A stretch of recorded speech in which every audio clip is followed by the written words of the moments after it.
because they give you these huge pads that are like this thick and like this long, and it just feels like a mattress. I just really had to breathe through that pain and kind of get through it, because I know that in the long run it's so worth it.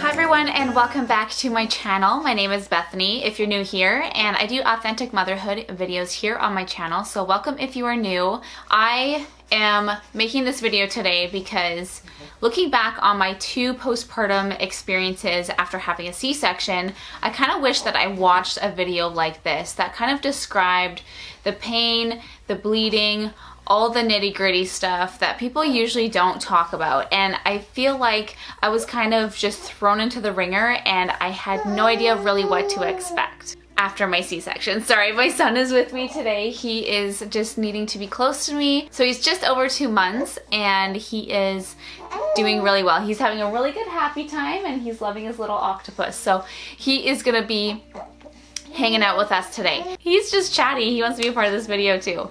So anyways, like I was saying, I was kind of hoping that I had watched a video like this before both of my C-sections, and even though I had experienced my first C-section, it was good to have a refresher before my second of what I was going to be going through. You're so happy! So I have actually gotten so many requests and questions to do a video like this, and I've had a lot of questions that have been related to C-sections and what you can expect and what kind of happens. So I thought I'd just kind of compile everything and talk about it in this video. So make sure you do grab a drink, grab a little snack, because I feel like this is going to be a little bit longer of a video, because I really want to touch on a lot of things that you can kind of expect when you have a C-section. Basically, after you have your C-section, it is a major surgery, right? You have 2 incisions, one on the outside and then one on your uterus. And you know, the feeling after you come out of surgery and after the freezing wears off, you kind of feel like you've been hit by a truck. The feeling that I can kind of describe to you, bless you, is just, I felt like there was kind of like a hole within, you know, my abdomen area. Like it almost just felt like someone had like punched me really, really hard, and I actually like couldn't even really stand up straight. It was more of like a sore kind of pain. It wasn't like a stabbing pain, but when you laugh, it really hurts. When you cough, sneeze, it's very, very painful. And you know, the internal incision actually hurts the worst than the outside. I think just because it's, you know, your uterus has been stretched so much, and then, you know, like pried open and all that stuff. And so it's a lot, it's like a really deep sore feeling. So at the beginning, you know, in the hospital, usually you're on some sort of narcotic to kind of help with the pain. I was on T3s in the hospital, and then I was sent home, and you know, I was actually told to take, you know, extra strength Advil and Tylenol together, and that actually really helped. I found that it really eased the pain off a lot, and I can really tell when I wasn't taking them, because the pain would obviously be more intense. So basically the first, you know, week and a half or so, I actually needed my pregnancy pillow to be in bed with me, because it was so hard to, you know, use my abdominal muscles to like lift myself out of bed. And so I actually had to use my pregnancy pillow to pull myself up, or I would get someone to help me out of bed, because it was just too much for me to handle. And you know, even when I would walk around, I was kind of like hunched over. I wasn't, you know, standing upright and straight with good posture. I was really like, ow, like this hurts. Like I kind of like sunk in a little bit, and I tried to move around as much as I could, because they really do encourage you to, because it does speed up the process, but obviously not to overdo it. You want to be careful with how much you are moving, but you know, if you do stay in bed, you know, for days and days and days, it will be a harder recovery on your body. I know every single person is different, and these are just based on my 2 experiences, but I found that the more I did move around, you know, after my second C-section, I found that I actually had less pain and I felt a lot better a lot sooner. So with my daughter, with my C-section, I actually got dissolvable stitches on the outside, and those went away on their own, but this time I actually had staples, which was a little bit of a different experience for me because it doesn't look very nice. It looks really scary, to be honest with you. It looks kind of like out of a horror movie. I don't know if you've had staples previously during a surgery, but it's just not cute to look at. It's really gross, but they do their job to hold the incision together. So I actually got my staples out about 3 or 4 days after having my baby, and so I do have a few scars around my incision from them just because they started to heal. And it's crazy how your body does heal. Oh, whoa, whoa, whoa, whoa. There you go. You put that one. Oh! Are you okay? Are you alright? Oh my gosh, how are you smiling right now? Are you okay? I don't know if you saw that, but he just like projectile vomited like through his nose, like everything. He hasn't done that in a really long time. I'm surprised he's so happy right now. Holy crap. He's so scary to me. Hey? It even got my page wet. Oh my word. Mom life, right? I feel like I don't know where I am in this video right now. Oh my gosh. Seriously, mom life. But basically, I started feeling pretty good about 2.5 weeks after my surgery, and so I kind of felt like I was really getting back to normal, and I felt like probably at least like 85 to 90% better, which was awesome. And so I actually was pushing myself a little bit too hard, and that was, you know, like moving too quickly, doing laundry, lifting things that I probably shouldn't be. I was driving and I probably shouldn't have been. I probably should have waited a bit longer because they say that you're not supposed to really do any of that stuff until 6 weeks after you have your baby, and I didn't listen because I was feeling so good this time around, but my body was not happy with me because of that. I started to feel very sore again at about 3 weeks because I wasn't following the rules, and that was kind of a mistake because I felt really dumpy and I felt like I kind of had reverted back in my recovery just because I wasn't obviously fully healed. Like 2.5 weeks after major surgery,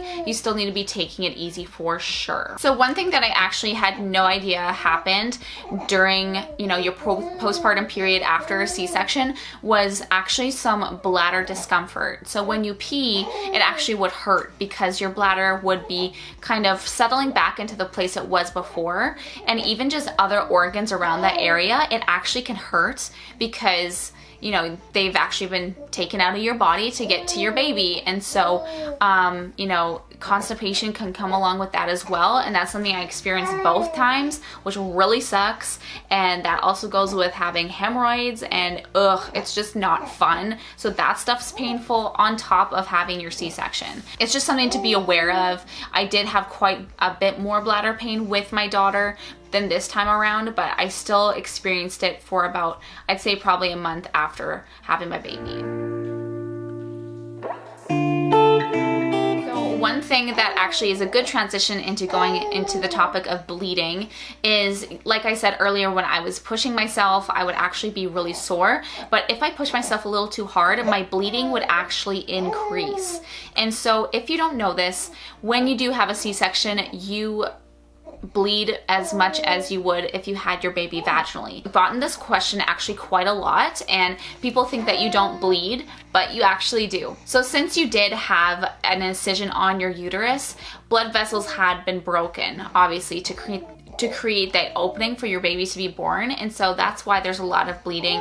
And also too, your placenta has come away from your uterus, and so that also creates the bleeding as well. So they say that on average you bleed up to 6 weeks. Some people are less, some people are more. Me, I'm on average about 7 weeks, 8 weeks of bleeding. With my daughter, it was 8 weeks. With my son, it was probably around like the 7-week mark, so pretty much the same. And you know, there are different stages in your bleeding. He's so loud. At first, it's pretty heavy. I'm not gonna lie. There may be a little bit of clotting in there, but you wanna make sure that you're not having clots bigger than this size, because that can be serious, and that can mean that, you know, the placenta hasn't completely come out yet, and there might be some pieces left inside, and that can pose serious risk for infection. And so if that's happening, please go to your doctor because it's not normal and you should really get it checked out. So I actually was given a peri bottle this time around in the hospital. With my daughter, I wasn't. I actually found it really helpful, even though I didn't have a vaginal birth, to clean myself down there because it is still pretty sensitive. I did labor for close to 3 days with my son, and so I was actually very swollen and very raw down there, even though I didn't have a vaginal birth, because I labored for so long. I actually dilated to about a 9. It was actually really nice to feel flushed out with the peri bottle, just using some warm water. I would actually use warm water and then a bit of soapy water, and then just to wash it off again, because when you are bleeding vaginally or after a C-section, you know, it just doesn't feel nice. I hate the feeling of bleeding and, you know, like it just being on a pad. It's not the greatest feeling ever. It's not nice. But I really found super helpful is wearing granny panties. Get the 10-pack from Walmart. You will not regret it, because with a C-section, I find most underwear actually cuts right into the incision in that area. And so I wanted to find underwear that actually came much higher, and so I wasn't having to deal with that irritation. So I actually just got like 100% cotton underwear from Walmart, like the 10-pack. And so they didn't feel bad like getting expensive underwear dirty, or I could just throw them out if I wanted to. It actually was the most comfortable thing for me after C-section. I didn't really enjoy the disposable underwear that they give you in the hospital. I felt like I wasn't really secure after having a C-section. I know your belly just feels super jiggly and everything's really loose. So I actually felt more secure wearing my regular underwear and just like a massive pad, because they give you these huge pads that are like this thick and like this long, and it just feels like a mattress, like seriously. After the hospital, I kind of didn't use the pads given by the hospital. I didn't wear any like diapers or anything like that. I actually just wore my granny panties and then the Always Flex Foam night pads, which are amazing because they're like as absorbent as those big pads, but they're probably like a fraction of the size. They're like super thin, and like they don't feel gross on your skin, and they don't like stick to you. It's such a nice feeling. I highly recommend them. Not sponsored, but just like seriously love these pads because they like changed my postpartum game this time around for sure. One thing you definitely want to have on hand is baby wipes, because I find that just having a bit of moisture to wipe yourself and to wipe the area around, you know, where you are bleeding, it's just nice to feel a little extra clean. To be honest with you, postpartum bleeding doesn't smell the greatest. It is not a nice smell. It's really kind of spicy smelling. It's disgusting. Like, it's not nice. And so I found just being as clean as I could and taking showers often, you know, really helped with just feeling overall just a lot more hygienic. So my heavy bleeding actually stopped at around 3 weeks postpartum, and then kind of tapered off into a light period, and then was kind of this brownie like discharge for the last couple weeks, and now I'm just completely done, which is awesome. I just feel so good because now I know that I'm not gonna get a period until I'm done breastfeeding, because that's how it was with my daughter. I almost didn't have a period for 2 whole years. It was amazing. And then once I stopped breastfeeding, that's when my period came back. So moving on to breastfeeding. Now, I get a lot of questions about breastfeeding, and I love answering these questions because I find that breastfeeding is such a rewarding thing that you can do with your baby. And of course it's hard, because when you first start breastfeeding, it is a learning experience. You're doing it new for the first time. You know, it's all new to both of you. And so it's something that you kind of grow in together. And I just want to, you know, talk a little bit about what I've experienced and some things that you can kind of watch out for in the first little while postpartum. So both my kids actually latched really amazing right off the bat. And I think Kellen actually has a better latch than Brielle did, because he did not give my nipples a break. Like, he sucked so hard this time that my nipples were dry, they were cracked, they were bleeding. It was definitely a thing this time. I had a bit of that with my daughter, but not as intense as this time around. But basically, when you have your baby, there's something that your body produces in the first couple days, and it's called colostrum, which is this yellowy, really fatty thick milk. There isn't a whole lot of it, but it is what keeps your baby kind of held over until your full real milk does come in at about 3 to 4 days postpartum. So with both my babies, my milk didn't come in until 3 days postpartum.